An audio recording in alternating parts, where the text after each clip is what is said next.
Hello everybody, welcome to another daily dose of gaming news and all that good stuff. And as always, before I proceed, I also publish on Rumble and I'm all in these platforms for extra support and all that good stuff. So, I got a funny news here.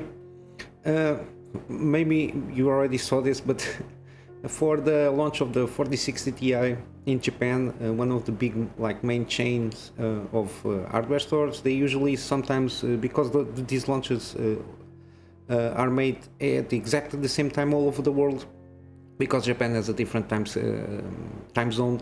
They usually open up late, like 11 o'clock, around 10 o'clock. Some of the big chains, usually for these kind of big launches per se, they usually open or they still open late and get 24 hours open in that day for the launch.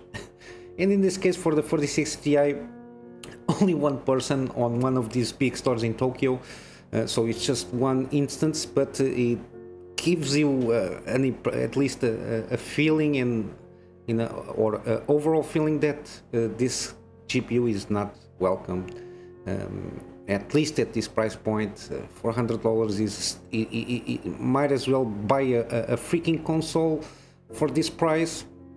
Even though I'm not very, if I have one, I play games on it, but I'm more a PC guy. But I prefer to spend $400 on a console than to buy a GPU like this one. And yeah, just one person, just waiting.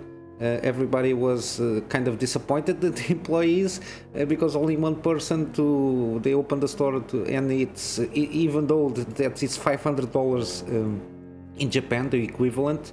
Of course, because usually they have higher sales taxes, so it's even worse than $400. It's $500 in Japan.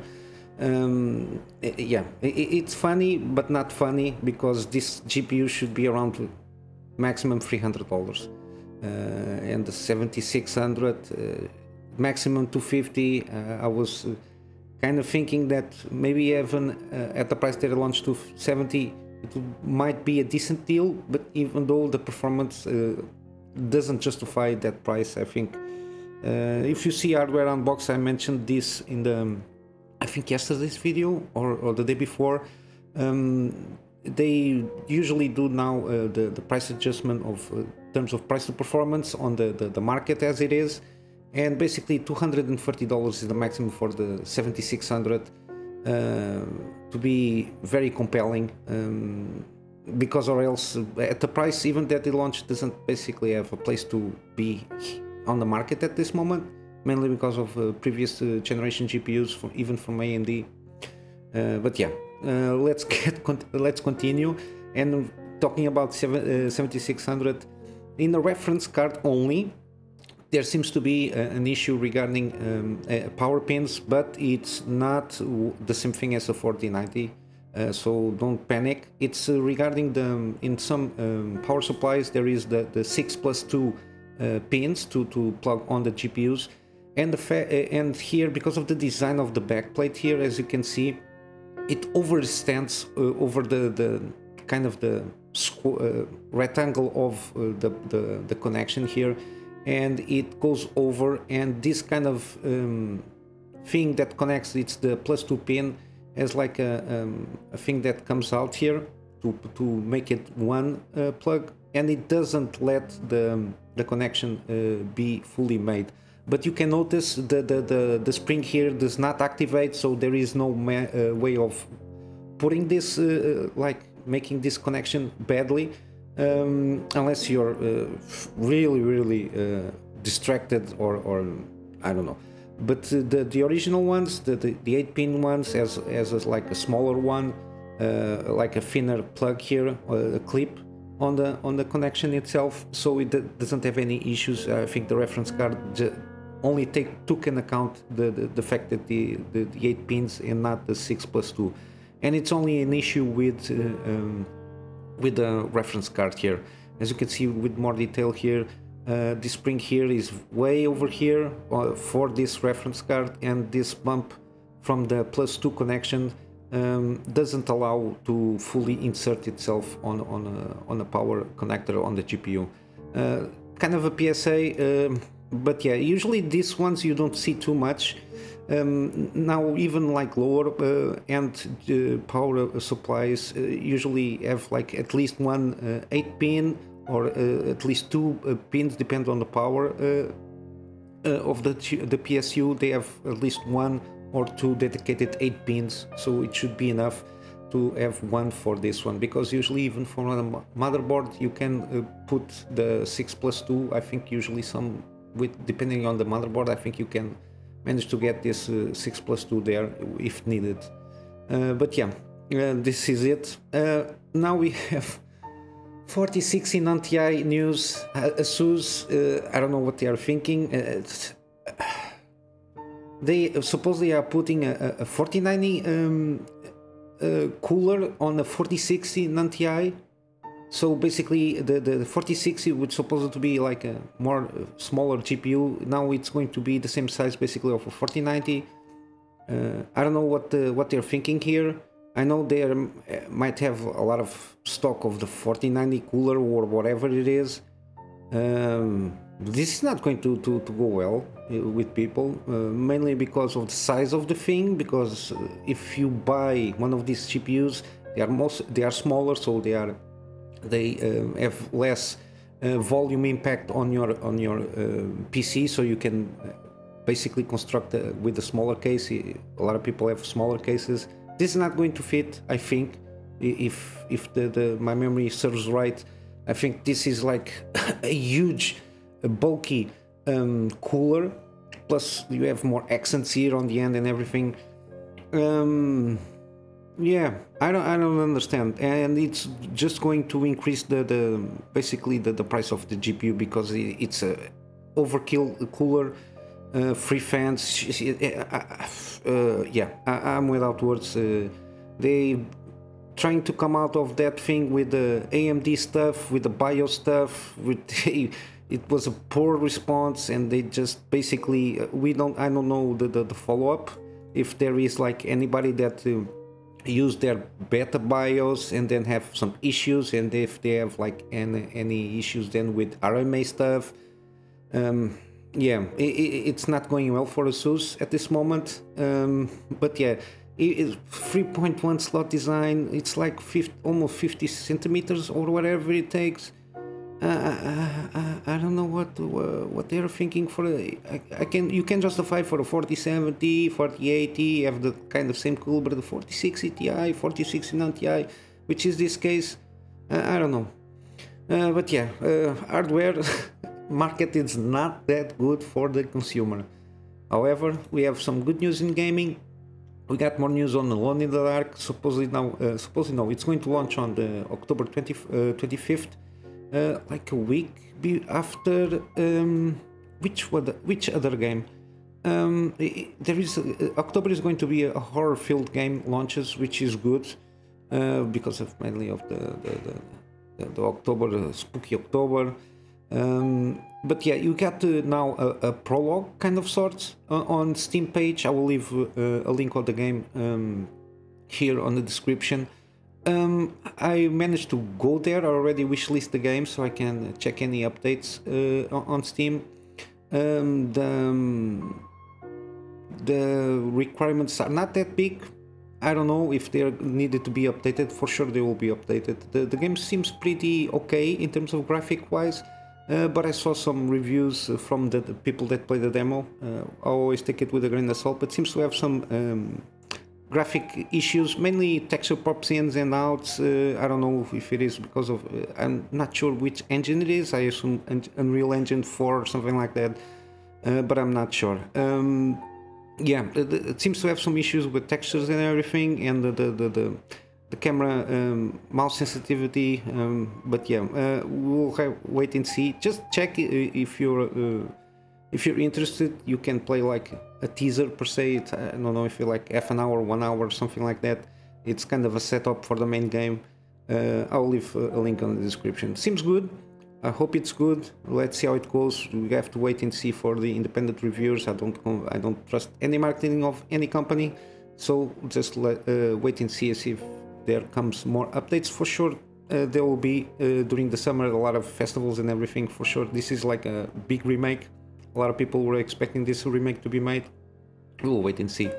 We got more news. Aliens Dark Descent gameplay overview trailer. I saw that the trailer seems very good.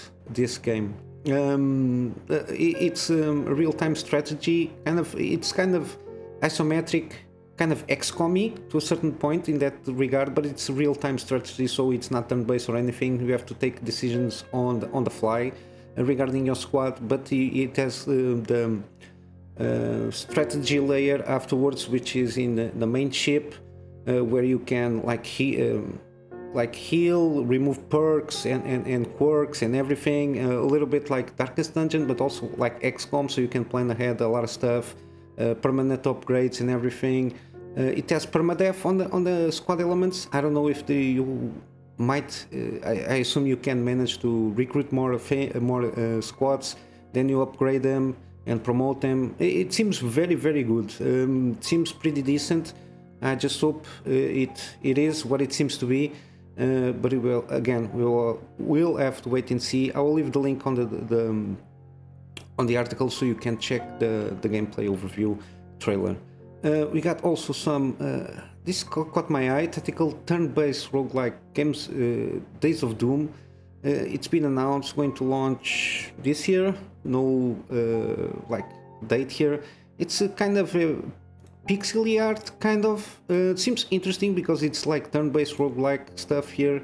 You supposedly it's after like Doomsday or whatever it is. You have to run to Sanctuary. It's very generic, the kind of the story, but it's more about the mechanics and how you play the game. There is some spell casting here, so some environment effects also, I think. It seems pretty decent. I will wishlist this game and keep an eye on it to see how it goes. I hope it's a good game. I always like indie games. It's very hard to be an indie developer, so I hope this game is good.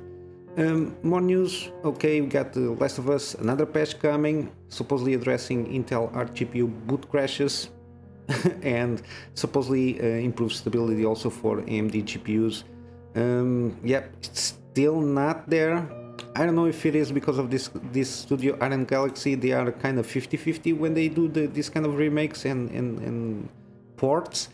It seems like a 50 down, so it's a negative one because it seems plagued with a lot of performance issues if you don't have like top tier performance CPUs and everything, and even with GPUs, CPUs, it has a lot of. I think this one had like a lot of CPU overhead, so it and in terms of textures and everything, if it isn't, it's not was not well optimized per se. Let's say it. But yeah, regardless if you can play this game, usually it's a beautiful game, it's a faithful remake of the original one. So if you're at this game, don't forget to update it if it's not in auto updates. Now for some gaming deals, we got Mudrunner. This is an older game. It's 80% off. It's kind of a different kind of driving game. It's you got some levels here, and you got a lot of technical per se driving here. It's not a racing game, so it's a lot of physics based around this one. You got the Unimogs, like Soviet era vehicles here, and older ones. So you're basically going around doing delivery of wood logs, sorry. And you got several things that you unlock during the stages. But yeah, it's very fun. I remember playing like a demo or something like this, and it's very entertaining. You just take your time, just relax a little bit and go about this thing. It's very interesting, the game. And we also have a festival here, the Indie Houses. It's like Girls Make Games, a scholarship fund also. There is some info if you want to donate for the fund. There are some interesting games here. The one that I remember seeing here, Call of the Sea. I claimed this one on Epic Game Store. Of course, I didn't play it. I remember reading this one, Whispers of a Machine. It's like an indie game also. I will leave the link in the description if you're interested in this kind of thing. because I don't see any more games here. When I see a lot of rainbow stuff, it throws me off a little bit. And of course we got this Doom. You got the collection here, 51% off, or if you already have the Doom, the 26 reboot, you got the Doom Eternal is still on promotion and in like 2 or 3 days, 60% off, so $8, give or take. I didn't play any of this. I'm very interested because it's improved graphics and everything. I think the story is a little bit more compelling in these 2 games, but yeah. If you like the first-person Carnage, I will leave the links in the description here. And I'm going to wrap up for today with my GoGetFundMe for me to upgrade my PC to get better and more content for my private clients and start doing also some video stuff for them. And of course in my free spare time, doing the daily videos with better quality if possible, and doing some scripted content to go into some deep dives on subjects that I'm very interested in. And of course resuming my gameplays in the near future if possible, start doing some live streams. I think it's possible. With all that said guys, I hope you have a wonderful day and I'll see you in the next one. So until then, Kunamy Master out.